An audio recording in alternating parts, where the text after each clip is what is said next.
Merci, monsieur le modérateur. Je voudrais commencer par remercier le bureau de la SMA et le comité d'organisation pour leur invitation et pour m'avoir confié la réalisation de cette conférence à propos des luxations acromioclaviculaires. Quel traitement En fait, j'ai fait tout le début de mon résidana avec l'adage, ils vont tous bien, et avec un traitement conservateur, ça marche. On n'a pas à les opérer. Et heureusement que avec le temps, les idées ont évolué pour aboutir à des consensus et à des controverses. Les questions qui se posent, c'est quelle lésion fait-il opérer, quel patient, quel timing pour la chirurgie et surtout quel type de chirurgie. Pour la première question, quelle lésion faut-il opérer, en utilisant la classification de Rockwood, il y a plein de consensus. En fait, pour la lésion de type 1 et de type 2, c'est une lésion à faible lésion anatomique et faible déplacement.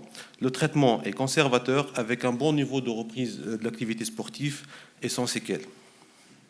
Aussi, pour les lésions graves avec un grand déplacement, le type 4, le type 5 et le mythique type 6 avec un déplacement inférieur, il y a aussi consensus, mais cette fois-ci pour le traitement chirurgical. Là où il y a controverse, c'est pour le type 3. Le type 3, en fait, il y a une lésion des ligaments acromioclaviculaires et coracoclaviculaires, mais avec un déplacement qui est modéré, qui n'est pas très important. Et en fait, la controverse est venue d'une partie à cause de la bibliographie, avec la première publication de cette méta-analyse de Phillips en 1998, où le traitement chirurgical était inférieur au traitement orthopédique sur tous les plans. En fait, sur le plan douleur, sur le plan mobilité et sur le plan force, le traitement orthopédique était largement supérieur. Et surtout, avec le traitement chirurgical, on a eu à revenir une deuxième fois dans 10 fois plus de cas. Donc les conclusions étaient évidentes, il n'y avait aucun intérêt à opérer des stades 3. Mais il ne fallait pas prendre ces conclusions pour argent comptant. Et avec une deuxième revue un peu critique de cet article, en fait, la comparaison s'est faite par rapport à des procédures chirurgicales qui sont un peu anciennes. Il n'y avait pas d'études spécifiques incluses, d'études spécifiques aux sportifs, et surtout, les études étaient de faible niveau de preuve. Heureusement que 13 années plus tard, la tendance a changé un peu, et en 2011, sur encore une nouvelle méta-analyse, sur 6 études, la chirurgie a donné un meilleur résultat cosmétique, et surtout, pour la force, pour la douleur et pour la capacité à lancer, les résultats étaient équivalents. Là, la chirurgie commence à devenir intéressante. Encore plus, 2 ans plus tard, en 2013, une nouvelle méta-analyse avec 8 articles inclus, dont surtout 2 articles de haut niveau de preuve, 2 articles prospectifs, où la chirurgie a donné une meilleure fonction de l'épaule, avec un meilleur résultat cosmétique, mais en contrepartie, le traitement orthopédique a permis un rétablissement plus rapide et moins de complications. Et donc, les conclusions de cet article, c'est que les sujets jeunes et actifs avaient tiré profit de la chirurgie. Et là, les conclusions sont claires. Quelle est l'explication de cette évolution? En fait, l'explication peut venir avec une étude plus fine de la sémiologie. En effet, les patients qui ont une luxation acromioclaviculaire présentent une modification de la cinétique de leur scapula. Et en voyant, sur cette étude à propos de 27 cas, 70% des patients avaient une dyskinésie de l'omoplate au repos, et presque 2 tiers avaient un six scapula syndrome avec une scapular malposition, une inférieur medial border prominence, une coracoid pain et une dyskinésie de l'omoplate. Et surtout, par rapport au côté contralatéral, le score de Constant était largement inférieur. Donc, un stade 3, ce n'est pas anodin. Pour le timing, il y a presque un consensus. En fait, je vais citer ces 2 études et après je vais partir sur une revue systématique de la littérature. Pour Weinstein, les patients opérés avant J21 et les patients opérés après J21 avaient un score nettement différent en faveur des patients opérés précocement, avec un score 96% contre 76% de bons résultats. Pour Rolf, il a comparé 2 populations. En fait, il a comparé les patients opérés précocement contre les patients qui ont été opérés après un échec de traitement conservateur, et les résultats étaient encore une fois probants en faveur du traitement immédiat. Le seul critique pour cette étude, c'est que la procédure n'était pas la même pour les 2 groupes. Cette revue systématique qui a englobé les 2 revues précédentes on trouve des résultats qui sont évidents et toujours en faveur du traitement précoce, sauf pour le retour au travail, qui était équivalent pour les deux groupes, mais pour le retour au sport, la réduction anatomique, c'était largement en faveur du traitement précoce, et pour le résultat fonctionnel, était aussi largement en faveur du traitement précoce. Quel geste faut-il faire pour ces patients? Geste à ciel ouvert ou geste arthroscopique? Fixation rigide versus fixation souple? Quel geste associé? En fait, la littérature permet d'apporter certaines réponses. Ciel ouvert versus arthroscopie, la littérature est abondante, mais les conclusions sont presque toujours les mêmes. Les résultats sont équivalents pour les deux types de chirurgie, avec des avantages et des inconvénients pour chacune des deux techniques. L'avantage le plus logique et celui qu'on retrouve le plus et qui est facile à prouver pour le traitement arthroscopique, c'est que l'arthroscopie permet une étude des lésions anatomiques beaucoup plus large, beaucoup plus précise, notamment à travers cette étude de Steve Burkhardt. Pour 98 patients, 42 patients avaient des lésions associées, dont 29 lésions, donc le tiers des patients, des lésions qui ont nécessité un traitement chirurgical spécifique. Il s'agissait essentiellement des lésions de type SLAP2 et des ruptures de coiffe qui ont dû être opérées dans le même temps de la stabilisation de l'acromioclaviculaire. Quel est l'inconvénient de l'arthroscopie? En fait, c'est simple, l'arthroscopie est un geste qui est nouveau, qui demande une courbe d'apprentissage, et chaque courbe d'apprentissage est associée à un certain nombre de risques de complications. C'est ce qu'on trouve dans la littérature. Il y a presque 20% de fractures de la coracoïde, 50%, la moitié des patients qui ont un déplacement des implants, et un quart des patients doivent avoir une réintervention, rien qu'à cause de cette courbe d'apprentissage. Deuxième inconvénient de l'arthroscopie, qui n'est pas cité dans la littérature, c'est le coût. On fait de l'implant à un coût, et surtout la sonde d'électrocoagulation, surtout pour nous, est un peu chère. Quel geste faut-il faire pour la fixation? Fixation souple par endos-boutons ou par lassage au PDS, avec son corollaire de complications. Fixation par plaque crochet, ou fixation plus classique par brochage acromioclaviculaire ou vissage coracoclaviculaire. On va revoir la littérature dans ce sens, et je commence par le vissage de Bossuard. C'est une technique que j'ai jamais pratiquée, et je trouve un article qui est récent, datant de 2017, qui parle de cette technique. Une revue à presque 8 ans post-opératoire, les résultats semblent bons, sauf que l'auteur, en parlant de la technique, il dit qu'il a abandonné depuis presque 10 ans. Technique beaucoup plus courante, l'endos-bouton versus l'embrossage. Cette étude publiée à l'OTSR, une étude rétrospective qui compare 4 techniques, endos-bouton, double endos-bouton, brochage ou brochage avec transfert du lac. En fait, à la revue, toutes les techniques sont équivalentes. Il n'y a pas une technique qui soit supérieure. Pour la plaque crochet, qui est une technique qui est largement utilisée pour les pays anglo-saxons, la plaque crochet semble marcher merveilleusement bien. Cette étude de Salz montre que 97, le constant moyen était de 97, avec 24 patients sur 25 qui étaient satisfaits. Et une étude suivante, en 2011, c'est une étude sur un très large échantillon, 225 patients, il y avait 98% d'excellents constats, sauf que, chose très importante à remarquer, les patients avaient une douleur qui n'était améliorée qu'après l'ablation des implants, et on le comprend bien, l'implant est rigide et peut être source de conflit. Quel geste faut-il faire? Toujours, plaque crochet versus endos-bouton. Et là, c'est une méta-analyse avec un très grand nombre d'études, 16 études pour la fixation suspendue, 25 études pour la plaque crochet. Et la réponse est évidente. La fixation souple donne une meilleure fonction de l'épaule, moins de douleur post-opératoire, mais encore une fois, plus de complications. Le geste associé, faut-il faire une résection du quart externe? Le but de cette résection du quart externe, pour celles qui la défendent, c'est de prévenir l'arthrose post-traumatique, prévenir l'ostiolyse du quart distal, mais contre ce geste, c'est qu'elle risque d'augmenter la déstabilisation de l'acromioclaviculaire, aussi bien sur le plan antéro-postérieur que supérieur. Cette supposition d'augmentation de la déstabilisation a été infirmée par les études biomécaniques. Notre conduite à tenir au service par rapport à ces lésions, c'est un traitement chirurgical dès le stade 3 pour les sujets jeunes et actifs, pour le stade 4 et le stade 5, en aigu, toujours inférieur à J21, à ciel ouvert au début, et depuis 2017, on a basculé à l'arthroscopie, la fixation suspendue par un monotunnel, une résection du quart externe à chaque fois que la lésion était irréductible. En fait, je vous montre les cas anciens qu'on faisait à ciel ouvert. C'était essentiellement des lésions très déplacées, c'est des stades 5 essentiellement, pas de stade 3 à ciel ouvert. L'abord semble minime, mais quand même ça fait une grosse balafre. La radio post-opératoire, et voilà l'aspect esthétique. Et en fait, la rançon esthétique n'est pas si importante que ça.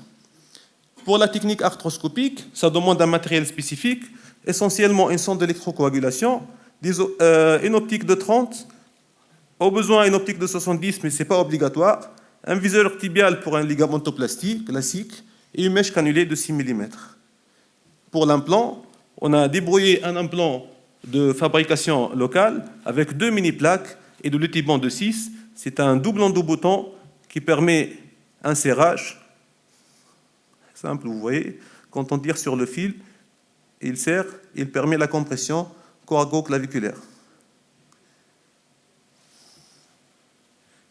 Donc l'installation du patient préférentiellement en beach chair. En décubitus latéral, c'est possible, mais c'est un peu plus difficile.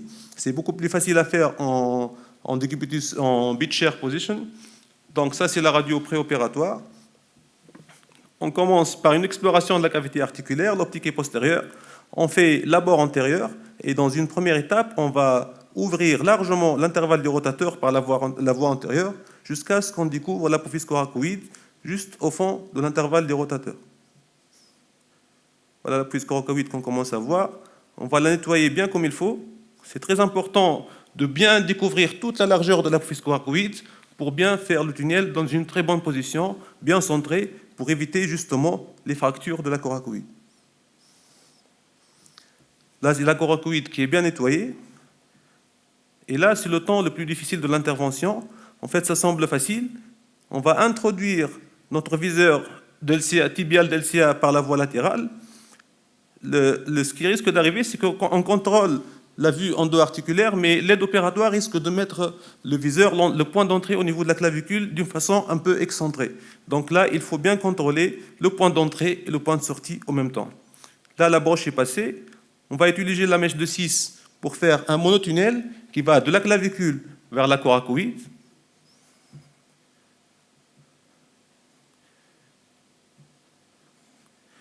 Voilà, la mèche est arrivée.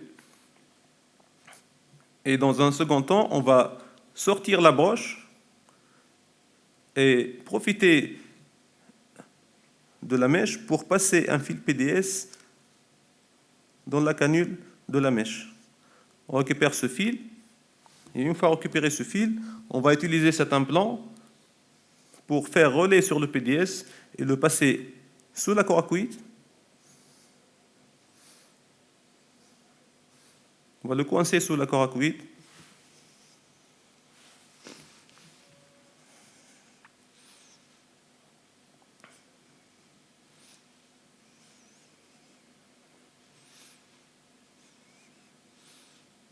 Voilà, là, il est en place.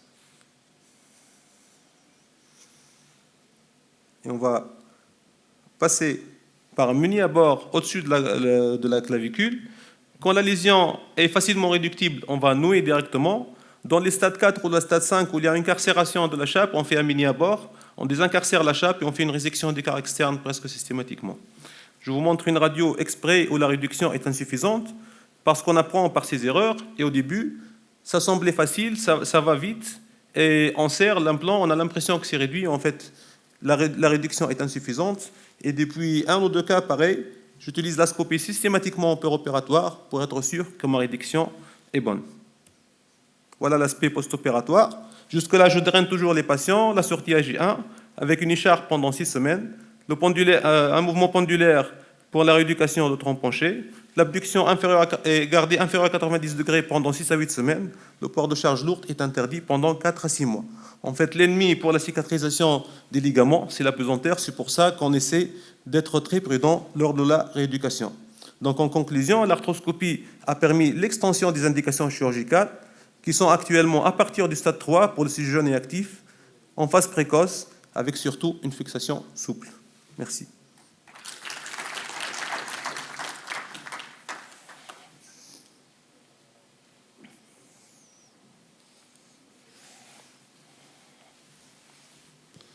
Merci, M. Tseberoubi. Donc, je passe directement la parole à la salle pour poser ces questions. Monsieur Andalousi. Je voudrais te féliciter, Anis, pour ta excellente présentation et remercier aussi la TSAS qui nous font l'honneur de venir parmi nous. Comme nous, on a l'habitude aussi de venir chez vous pendant votre congrès qui est très intéressant. Je te félicite aussi pour ta présentation excellente. On a peut-être les mêmes idées en même temps. Et je te félicite pour l'ingéniosité dont tu as fait part pour trouver une solution moins chère pour élaborer un implant qui permet la fixation de l'acromioclaviculaire. Moi, je pense que c'est une intervention qui est très utile dans les phases aiguës, c'est-à-dire dans la première semaine, mais dès qu'on dépasse cette première semaine, la réduction devient plus difficile, et surtout quand on passe à la chronicité après 3 semaines, je pense que le ciel ouvert quand même garde largement sa place. En ce qui concerne la technique, j'ai vu que tu as parlé d'un vaporisateur, d'un système... La sonde, oui. Oui, mais pendant ta vidéo, j'ai vu plutôt un système d'électrocoagulation, type Lightwave, c'est ça?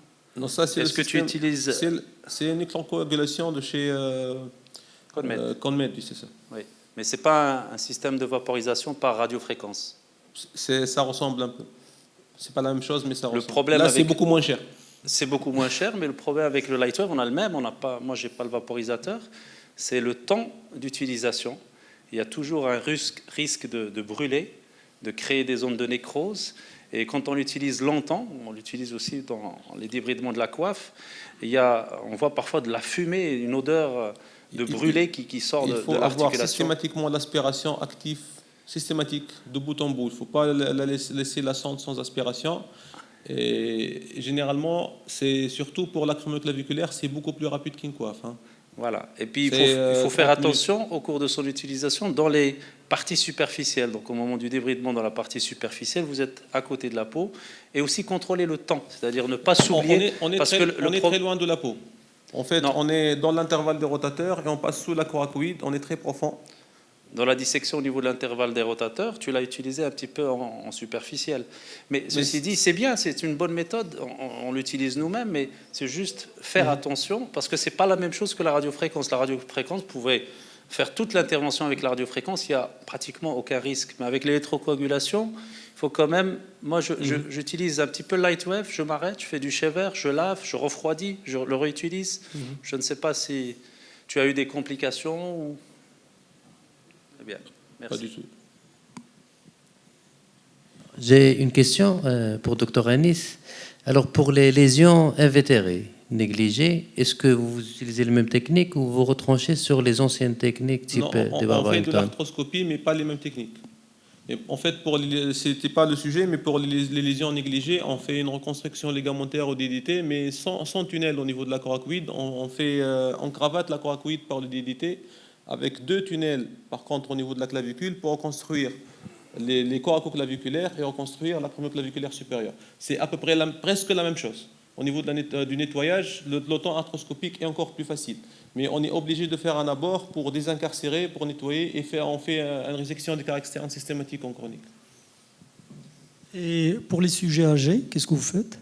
Parce que là, c'est réservé pour l'âge jeune. Les sujets âgés, c'est au cas par cas, c'est au cas où ils sont vraiment gênés, on ne se précipite pas dessus.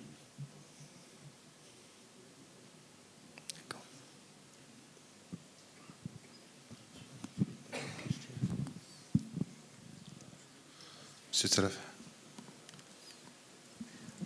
Merci beaucoup, monsieur Thévouri. Alors, parce qu'effectivement, ce sont des lésions qui sont difficiles à stabiliser, difficiles à réduire et difficiles à maintenir, surtout dans le temps. Et tout a été essayé. D'ailleurs, vous avez rappelé les choses.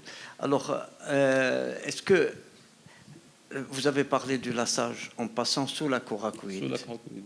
Sous la coracoïde, c'est ce que nous faisons en principe, mais on le fait en général avec le fil, on ne le fait pas, comme vous l'avez bien dit maintenant, avec un transplant tendineux. En chronique, c'est pour reconstruire les greffons, parce que là, en aigu, on réduit et on compte sur la cicatrisation ligamentaire pour faire le reste. En fait, l'effet de l'implant, il est temporaire le temps que les ligaments cicatrisent. Par contre, en chronique, c'est pas la même logique. En chronique, on reconstruit carrément. Et C'est la pour ça trans- qu'on utilise un DDT. Et la transposition du ligament coraco-acromial. Le Everdone, c'est une Oui. intervention qui marche, mais qui n'est pas très anatomique. C'est vrai que ça marche, ça peut contrôler la translation vers le haut, mais elle ne contrôle pas la translation antéro-postérieure. C'est les verrouilles de la... C'est de la le Everdone, c'est ça, c'est avec on prend un bout du lac avec une pastille osseuse, une résection du quart externe, un tunnel dans la clavicule, on réenfouit. Et même le Everdone se fait sous arthro. Hein. Oui, Ça peut c'est se faire c'est sous arthro. ce que nous a montré Trojan l'autre fois dans la conférence d'enseignement. Alors, l'imperfection de la réduction n'est pas due au manque de nettoyage des surfaces articulaires, parce que On ne les regarde même pas. Ça, c'est un cas où j'ai montré exprès, c'est un cas où la réduction m'a semblé facile. Et donc, je me suis dit, ça va vite, je vais nouer, et c'est réduit, et c'est bon. Et là, sur la radio, on a fait la grimace parce que ce n'était pas parfaitement réduit. Du coup, c'est pour un conseil, il ne faut pas hésiter à mettre la scopie, donner un coup de scopie avant de faire le nœud, pour être sûr que c'est bien réduit. Parce qu'avec le liquide de l'arthro, la peau est un peu épaissie et on n'a pas le bon contrôle de la réduction. On a l'impression que c'est réduit, mais des fois, ça reste un peu... Il y a un petit biais. Monsieur Darcy.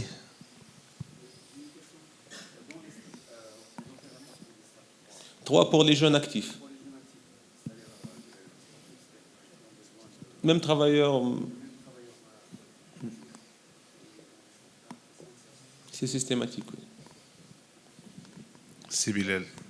C'est bon, c'est bon. Mais en fait, si vous voyez, les stades 5, on a beaucoup plus de facilité à convaincre le patient de se faire opérer, de le convaincre de rester avec cette clavicule. Quand il lui dit elle est comme ça, mais c'est pas grave, le patient a tendance à ne pas vous croire.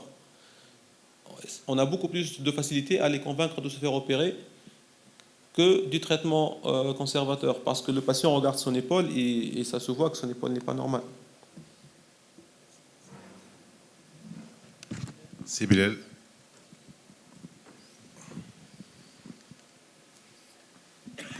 Merci Anis pour ton excellent exposé. À mon tour, je te remercie infiniment d'être parmi nous.